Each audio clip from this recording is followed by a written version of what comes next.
Right, welcome to part 1, episode 1 of this new series entitled Let's Paint. I thought this would be a good idea for this channel. This will be probably the bulk of the channel, I think, because I think they'll be quite big videos. And then in between I'll probably do like some tutorials and things like that. So that'll be the direction of the channel going forward, and hopefully I can upload somewhat regularly. It's quite difficult to upload a lot of videos, but in time I think I can get these videos out a little bit more often, and as the channel grows and things get a little bit better, the quality will get better, I'll get more equipment, things right now are like literally just shooting this on my phone, doing voiceover through like a gaming headset that I use on the Xbox. So quite low quality, doing the best that I can with what I have. But hopefully the model speaks for itself at the end and everything looks good and you like the videos. And if you do like the videos, really helpful if you just hit like, leave a comment. If you want to subscribe, that would be great. If you don't subscribe, that's also fine, but just leaving a comment or hitting the like button really helpful for me, and it gets the video pushed into the algorithm a little better, and it just helps get the video a bit of traction so that I can start growing the channel, which is like a huge help. So with all that said, we can maybe start moving on, and we'll talk a little bit about the plan that I have going forward. I say plan. My style of painting is very in the moment. I kind of just wing it. I do this with most projects that I do.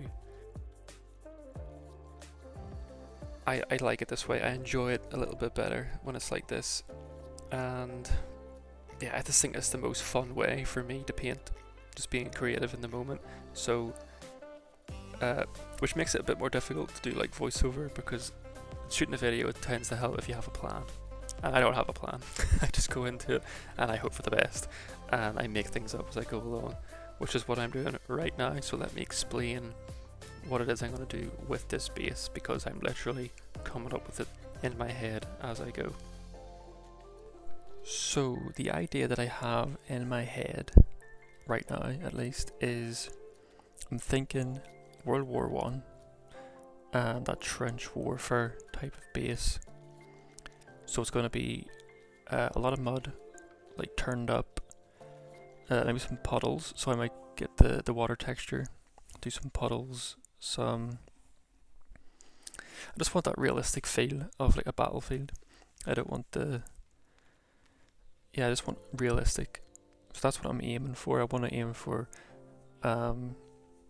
muddy, groggy, and sort of dark and grim and all that. So that's the vision I have in my head. We'll see what we can do with it, but so far I've got to the point where I've transitioned the earth texture and the mold that comes with the sprue. So now it looks more like one complete entire base instead of a few separate parts flung together. And I think what I'll do next, I'm gonna bring the model on and add a little bit of texture to the boots, to the cloak, and give that effect that he is like running across the terrain. And it also just brings the model to the base, so that they become one, like instead of two separate paint jobs like glued together, and then it just looks like they're completely different. So this will give that effect that they are one, and it adds a little bit of an extra detail to the model too. So I'll do that, and then what I'll do is move on. We'll break out some paints, then we'll do some wet blending for the mud, and yeah, we'll pick it up there. So we'll do that. Okay, so fast forwarding on, I primed the model, just used my airbrush and a bit of black primer. And I've got the wet palette in the background there, and I'm going to grab a few colours out of the drawer and, I don't know, see what we can do. I'm feeling browns and greens, so what I've grabbed is a bit of Rhinox hide, Steel Agent Drab, and a Shabby Bone. So I've got like a tier of dark to light browns, and then I'm going to throw in a little bit of Castellan Green, because you know, mod's not going to be all perfect just brown. You're going to have grass there previously that's getting trodden in, so you're going to get some like moss and grass in there, and that green will just add another variation of colour to the mod. I also have black and white on the wet palette. I just always have it on there. You never know when you need to darken a colour or add a little bit of light. You can also make greys with it, so it comes in handy. Let's start with some Rhinox hide. Of course, when we're wet blending these, I've got a little bit of water in there too, even though it's on the wet palette. And it's also worth keeping in mind that like this earth texture is going to soak up, it's going to be more absorbent of the paints, so the dry time will be reduced a little bit more. So keep the colours thinned down well enough when you're doing this type of thing. And totally random here, I'm going to add, I'm just going to mix together. I don't want to use Shabby Bone too much. I'll keep it dark, and then I'll add in little light areas as I go, and try and keep the green random. I don't want to add too much green, but I do want that variation in there. So I'm going to go all the way around the base, covering all the mud, and then we'll see where we are after that. Kind of have to get a look at what it, or yeah, want to get an idea of what it looks like afterwards when it's completed, so then you can move on to the next step, because it might not look good. You never know, and you might have to do something else. And here we go. So I've also done the skulls there, just base painted them with a little bit of a mix of Steel Agent Drab and Shabby Bone, just while the colours there really. Here's what it looks like. It's a little bland, but there's plenty more to add to it. I do like that there is a variation of all the colours that I want. You can see the greens, you can see the lighter browns on the raised areas. And I'm going to do a quick wash. So I've got the Military Painter Strong Tone, which is a brown wash. You can use Agrax Earthshade, you can use any brown wash you want really. I'm going to water it down, because it's not like the Citadel ones. You get this, you have to water a little bit more. It's like a little bit more viscous for some reason. I'm not a huge fan of these washes, but I've just went with it anyway. So I'm going to do this all the way around the mud, get an idea of what this looks like, and then I'll start base painting some of the other areas as well. You can see that's darkened that down quite a lot and tied everything in together. It's a little bit, I don't like how it dries. I don't like how the Military Painter ones dry. Some of the Citadel washes are like that too, but Agrax Earthshade probably would have been the better choice, because it dries a little bit more on the matte side of things. But regardless, we've done it, and it's not too bad. And I've got the wet palette again. I'm going with the black and the white, going to create a dark grey. This is one of the good things about having the black and white on the palette. You can go straight to creating greys. You don't have to break out the grey paints. It probably saves you money as well, because then you don't have to buy too many greys.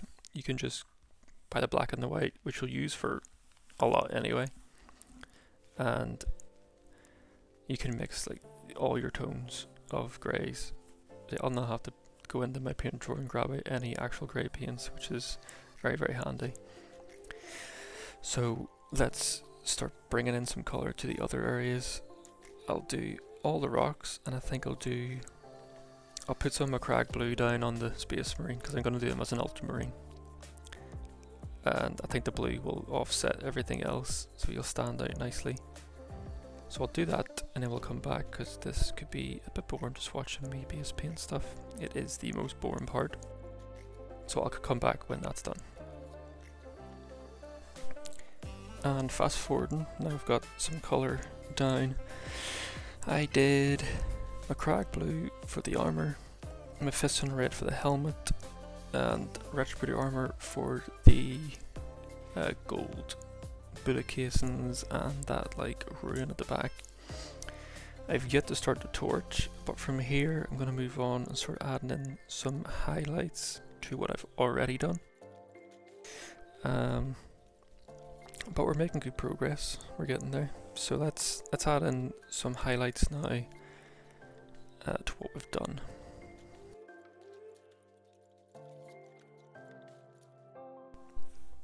So first things first, I've got the old dark grey. I've added in just a touch of white, like a little bit in the end of the brush, and I've mixed that in on the palette, and I've got myself sort of like a mid-tone grey now.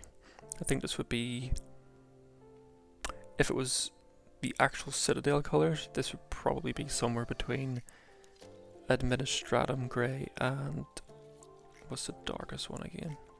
Mechanicus Standard grey, I think it's a dark one. And what I'm going to do is cover about 60-70% of the surface area. I'm using that dark grey that we put on as a base paint. That's your shadows, so don't cover all of it, and sort of think about where the light's hitting the rock, and just adding a little bit more white here, and adding in some highlights, so edge highlights, little stippling techniques here and there, again quite sketchy, but thinking about where the light is going to be reflecting from the rock. And even now, like with that, that's just adding in, I think that's the third sort of stage of lightening that grey from dark grey to like an off-white, and that's it. Like your rocks are basically done, so it's so easy to do that. We can start moving on now to, I'm going to add a bit more brightness in to the mud, because the mud's looking kind of bland, so I'm going to take 50-50 mix of Shabby Bone, Steel Legion Drab, and over this earth texture paste on the mud that I've created, I'm going to add in these brighter tones. So what you could do is, earlier in the stage you could do a dry brush, and at this stage where I'm at, I didn't want to do a dry brush because I've already base painted a bunch of things around there, and that dry brush would just end up getting on those areas. So this is sort of like an overbrush technique, a lot more accurate, so I can put the paint exactly where I want it. It's just a bit slower, but it's definitely worth it. So after all that, I think the mud's looking much better, so I'm a lot happier with the mud at this point, and I think now we'll move on to the armour. So let's grab some Calgar blue, I think. Get that on the palette, and what I'll do is a 50-50 mix of Macragge and Calgar, because I don't want to step up to a full Calgar blue straight away.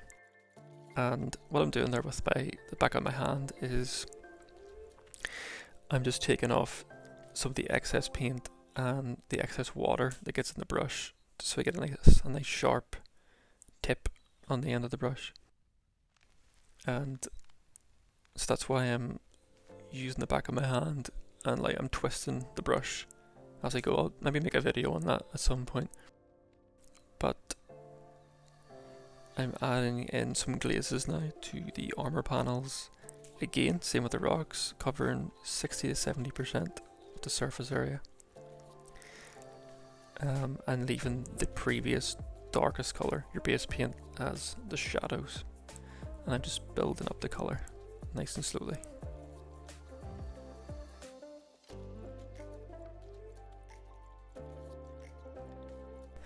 And this is basically how you're going to paint each part of the model. I usually tend to work in threes, so 3 stages of each colour. And that's a good way to work. It's not too complicated. You're going to keep things nice and simple. And you'll actually tend to notice that on the back of the boxes when you're buying your Warhammer models, they tend to give each colour in stages of like 3s for the most part. Sometimes they try and push a little extra profit into the business by offering an enormous amount of paints that you do not need, but they're trying to run a business, so it makes sense to add in all these different colours.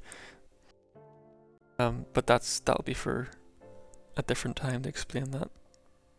You don't need to buy all the paints on the back of the boxes. Don't make that mistake if you're a beginner. So where am I now? Yes, I'm adding in a little bit more Calgar blue each time and increasing the brightness. And all the way up now, I'm pretty much towards 100% Calgar blue, adding in some edge highlights, and that's almost the blue armor like done, at least for the blue. We'll add in some battle damage next with some Rhinox hide, which will well, he's been on a pretty difficult battlefield and he's clearly just got murdered pretty badly, so he's not going to have nice clean armor. Here we go, got my Rhinox hide, gonna put it onto the palette, thin it just slightly, don't want it to be too watery, and I'm gonna do just a little. This is gonna be a detailed technique, you're not gonna plaster this all over the armor. So the techniques I'm gonna be doing are like little dots, scratches. I'm thinking about where would be most likely to have damage. So you're thinking about the edges of the armor. If it's a flat surface, you might get like ricochet of bullet fragments. So scratches can be hard to do if you're a beginner too, but I mean, give it a go. The worst that can happen is you make a mistake, grab some blue, go back over it again, give it another go. So don't be afraid to try little micro scratches in there as well. Just be nice and delicate with it. I'm also just going over the earth texture that we applied at the start on the armor. I'm gonna grab some Rhinox hide, grab a little bit of Steel Legion drab, and just start covering those now so that it looks like the mud is over the armor, because we probably painted a bit of blue in there on top of that. So just going over that too and making sure we take care of that as we go.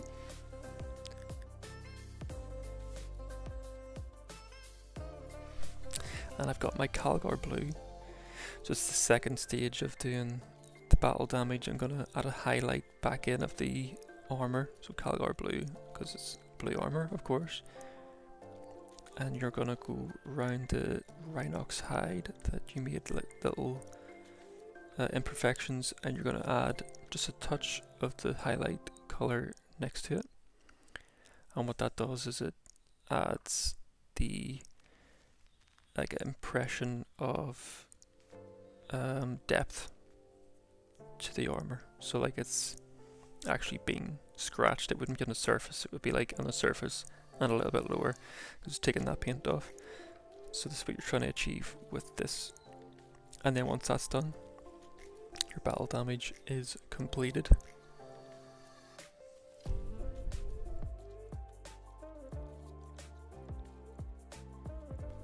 Now I'm gonna add a little bit of a wash to the gold.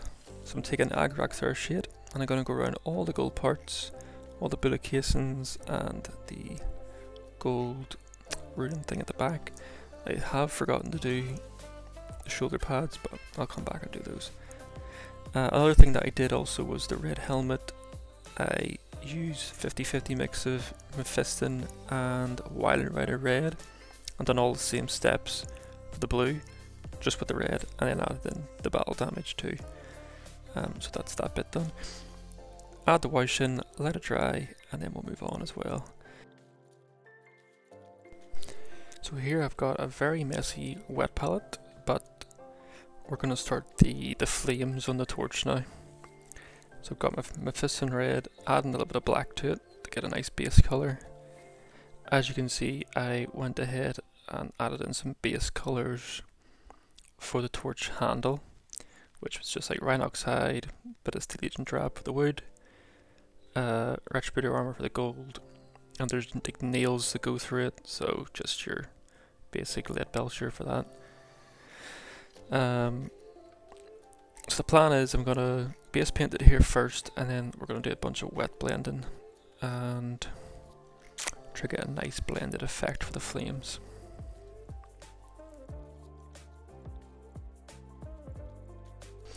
Okay, so I've got the wet palette again with some red, some orange, and some yellows. The red is Mephiston red, and I've got Wider red for the orange, and Abaddon Sunset for the yellow. And these three is basically all you need to create the flame effect, and just make sure they're nice and thin, and then at random I'm gonna blend them in here and there, and I'm trying to keep the oranges and the yellows for the top and sort of the tips of the flames, just so that there's a visible transition to the eye so when you look at it, so you can see the effect. And it's already taken shape after like just a minute of doing it. This is a really easy technique actually to get some good looking flames. It's not that hard to do, even though you would think it's a complicated like thing to paint. I mean, it wouldn't win any golden demons, but it still looks decent. And what I'll do after this is just wait for it to dry completely, and then I'll come back in with the yellow, do some stippling techniques, and just highlight the edges, like the tips, and that will just increase that vibrancy of colour. And then that's it. You're basically done with the flame, which is good. So it's looking pretty good. Just add in little bits and pieces there.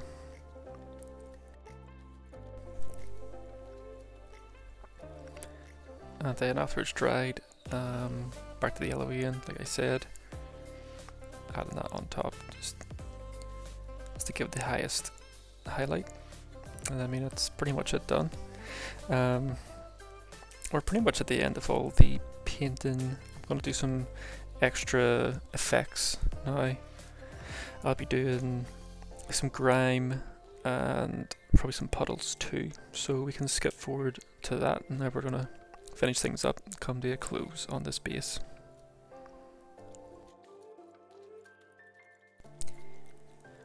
Okay, I've got to take the streaking grime now from AK Interactive.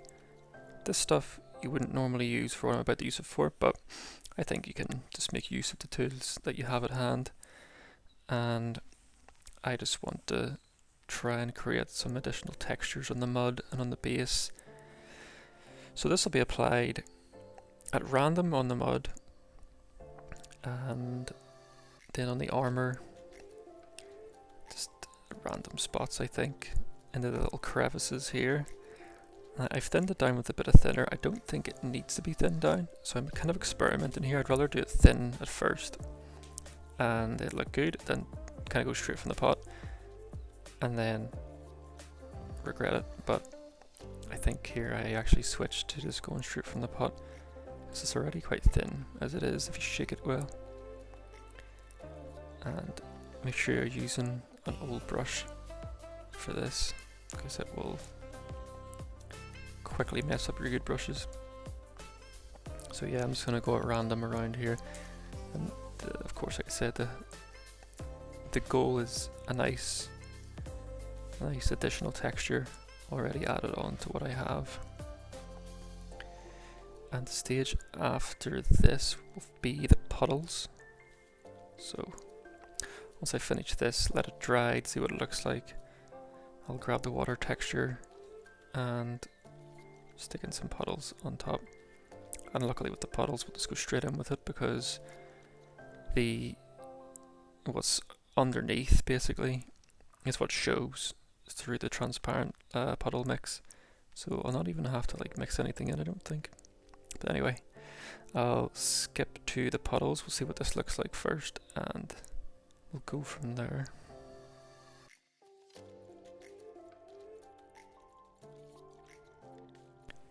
And give it time to dry. So you can see the changes sort of in the armor. It's a bit darker now, but we can bring some color back with some highlights. But for now, pretty happy with that. So we'll move on with the water texture. I'm just going to throw a little bit of this into one of the mixing pots here that I have.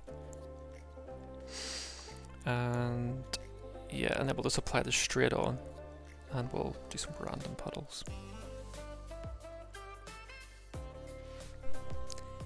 The reason I'm going straight in without adding any paint to the mix, darken it or anything like that, is because I already have a good base layer of colours that is going over the top of, so it'll show through what's underneath. So I can just go straight on top, and I'm gonna try and aim this in, not just on the outside, but just little random puddles in crevices and spots you might think that rainfall would gather.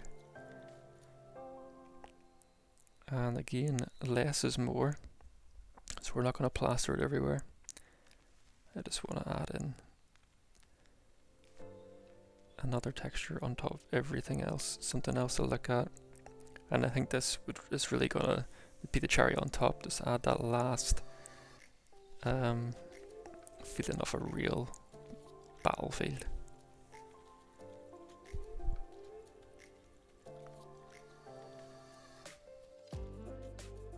And now coming to a close, so what I've done just off camera is I've added in some colour again to like the skulls and the blue armour, things like that, just to bring a little touch of brightness back to those that were darkened too much. But that's pretty much it. I've done the trim, all the puddles be drying. You might have to do a few applications of the puddle, but that's it. So if you've liked the video and you've enjoyed watching, please give a like, subscribe, and I'll see you in part 2.